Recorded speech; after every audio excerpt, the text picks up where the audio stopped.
마지막 발표자는 그 경제부총리를 지낸 최경환 의원과 동명이인이시고요. 그러나 삶의 궤적은 완전히 다른 분입니다. 국민의정부 청와대에서 근무하셨고 김대중 전 대통령이 서거하실 때까지 마지막까지 곁을 지킨 마지막 비서관이시죠. 광주 북구을에서 당내 현역 의원을 당내 경선에서 꺾고 이번에 당선이 되셨고요. 5.18 민주화운동 유공자이기도 하십니다. 예, 최경환 당선자 모시겠습니다.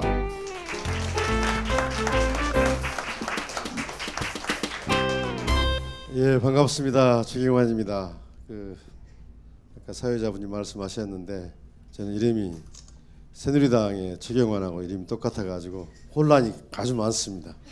지금 국회 사무처하고 지금 힘겨루기를 하고 있는데 관행이 그렇다 그래요. 다선 의원이 한글을 쓰면 그 다음 순서대로 이제 한자를 쓴다 할지 이렇게 한다는데 저는 한글로 쓰겠다 그랬습니다. 그래서 지금 혼란이 있어요. 지금 어떻게 정리하실지 모르겠는데 말씀하신 대로 그분은 저기 경북 청도신가요? 그분이? 저는 광주 북구의 최경환이고 그분은 경북 청도고 그분은 박근혜 대통령의 최경환이고 저는 김대중 대통령의 최경환, 이런 차이가 있습니다. 오늘 좋은 기회 주셔서 감사하고 특히 저 말고 국민의당에 더 젊은 분들이 많은데 의원님들이 저는 사실 50대 후반입니다. 이게 익숙하지가 않아 이런 문화가. 다 40대 40대 아니에요? 예, 다 40대 이렇게 아주 그냥 패기 넘치는 분들 앞에서 제가 하자니까 좀 그렇습니다. 또 약간 구리다. 제 스스로 생각이 드는데 해보겠습니다. 이거 누가 해준 건데 이것도 제가 잘 못하는 거거든요. 예. 여러분, 저는 79년도에 대학에 들어갔습니다. 81년도에 이른바 항림 사건이라고 남영동 대공분실 이 영화 보셨어요? 대공분실에서 43일 동안 우리 검사님 계시는데 검사님 만나기 전에 경찰들한테 엄청난 이런 상황에서 있었습니다. 저희 시대는 그랬습니다. 그래 세월이 흘렀죠. 세월이 흘러서 저는 이제 아까 말씀드린 것처럼 청와대에도 들어가고 또 김대중 대통령을 돌아가실 때까지 모시고 그리고 나서 정치를 시작을 했습니다. 제가 80년 대학 2학년 때 했습니다. 제 인생을 바꿔놓은 사건이었습니다. 80년 광주 민주화운동 제 고향이기도 합니다. 그래서 지금의 이 노래 가지고 지금 36년이 지났는데 지금도 싸우고 있습니다. 여러분 이 노래 다 부르실 줄 아세요? 시간이 없어서 합창을 한번 해보려고 그랬는데 다음에 해야겠어요. 그런데 엊그제 18일 날 있었던 일인데요. 이분 청와대 현기환 수석하고 국무총리만 빼고 다 부르고 있어요. 제가 정치를 하는 이유는 자존심 때문에. 여기 제 딸이 와 있는데 저는 젊었을 때 감옥을 2차례나 가고 또 위대한 민주주의 지도자 김대중 대통령을 마지막까지 모신 큰 자부심이 있었습니다. 우리 아이들에게 민주주의를 선물해 줬구나. 내가 비록 재산은 모으지 못했고 권력은 많이 갖지 못했지만 힘은 갖지 못했지만 민주주의를 선물했다는 큰 자부심이 있었습니다. 근데 한 7, 8년 전부터 오늘 노무현 대통령 기일인데요. 그 다음 또 3개월 후에 김 대통령이 돌아가셨죠. 그때부터 저는 마음을 바꿨습니다. 이명박 박근혜 정권에 와서 제가 평생 이루고자 했던 게 무너지기 시작했습니다. 한두 가지가 아닙니다. 다 무너졌습니다. 저는 20대 국회는 정의를 회복하는 역사의 정의를 회복하는 국회가 되어야 된다. 20대 국회를 한마디로 정의하면 정의 회복이다 이렇게 생각하고 있습니다. 첫 번째 정의, 역사 정의입니다. 저는 이해할 수 없습니다.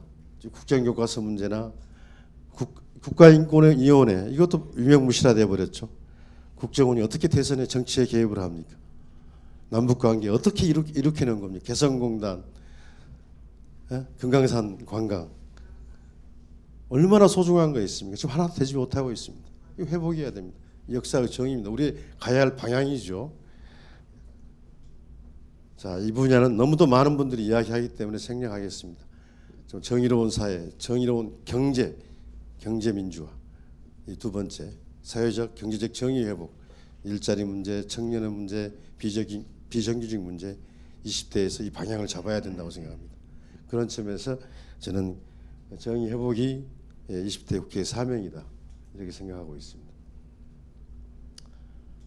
저는 그 광주 사람입니다. 호남 사람입니다. 전라도 사람입니다. 왜 이번에 국민의당이 그렇게 호남에서 압도적인 지지를 받고 호남이 왜 이렇게 선택을 했느냐에 대해서 많은 분들이 의문을 가지고 저한테 질문해 와요. 여러분들 특히 서울에 오면은 제가 뭐 호남 사람이 뭔가 잘못 선택한 것 같은 느낌을 받아요. 외도를 한 것 같고 어떤 분 학자분은 호남 광주가 세속화됐다는 이런 말에 세속화됐다. 정의와 명분만 따라가던 호남이 갑자기 지역당으로 전락해서 이렇게 돼버렸다 하면서 그런 주장을 하는 분들이 있어요. 참 저로서는 이해할 수 없는 말씀들을 하셔요. 광주 호남의 이번 선택은 여러 가지가 있겠지만은 앞에서 말씀드린 이 역사적인 거가 무너지고 우리 사회의 정의가 무너지고 여기에 대한 어떤 몸부림이라고 생각합니다. 특히 이명박 박근혜 정권 8년에 들어와서 이렇게 해서는 안 된다. 이렇게 역사가 가서는 안 된다고 하는 호남 사람들의 선택이 또 제1야당으로 있는 더불어민주당 가지고 과연 되겠느냐 하는 부분들이 이렇게 이런 선택을 하게 됐고 또 하나는 중요한 게 있습니다. 아무리 우리가 옆에서 도와줬지만 90% 지지를 보내줬지만 결국 들러리만 세우는 거 아니냐. 우리도 한번 우리 걸 찾아보자. 그런 측면도 있습니다. 그래서 이번 선택들이 그렇게 되어 있는 부분들인데 앞으로 내년 대선까지 이 문제가 크게 여러분들의 우리가 풀어야 될 숙제로 나와 있다고 생각합니다. 저는 이렇게 생각합니다. 광주와 호남의 문제 여러분들 저는 노무현 대통령이 가장 잘한 일 하나 있다면 국가 균형 발전에 대단한 업적을 남겼습니다.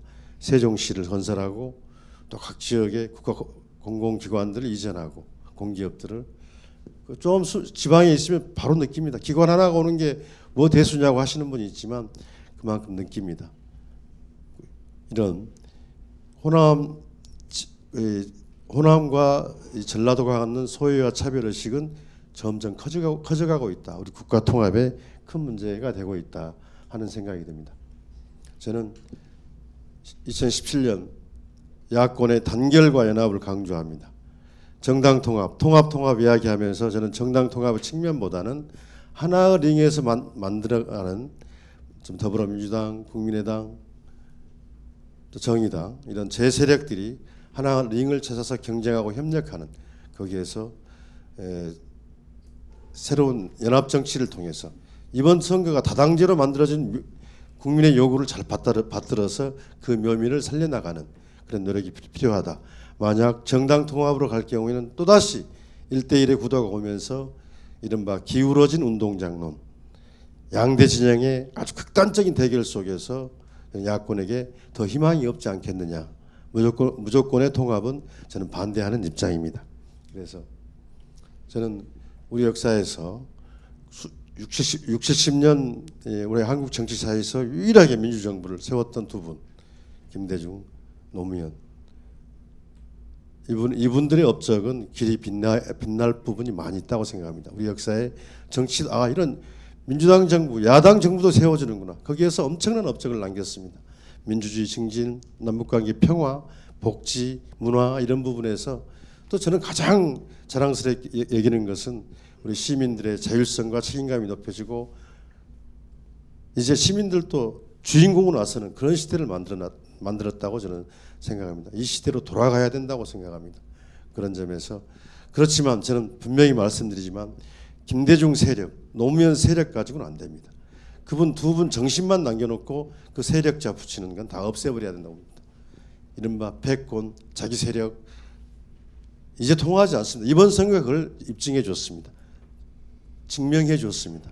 그래서 김대중 노무현 정신과 앞으로 다양한 우리 사회 세력들을 통합해내고 연대해내고 했을 때 그런 우리 새로운 제3기 민주정부가 세워질 수 있다고 생각합니다. 여러분 경청해 주셔서 감사합니다.